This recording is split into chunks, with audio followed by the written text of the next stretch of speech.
Hello everyone, in today's video I'm going to share with you how to download and install Capcut software on your PC. First of all, go to search and search for Capcut. Go to capcut.com and then hit download button and then download. And when it's downloaded, just click open and then yes to install it. And now you have to wait till it's downloaded all the resources required for the software. Now it's downloading.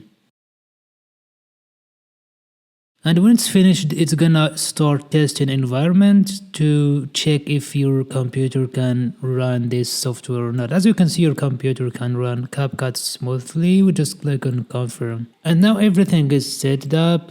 Click on agree and continue.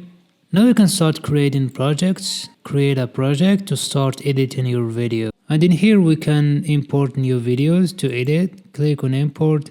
And choose the videos you want to import and drag it like this to the timeline and start editing the video. And that's it. If you like the video, don't forget to subscribe to our channel. See you next time.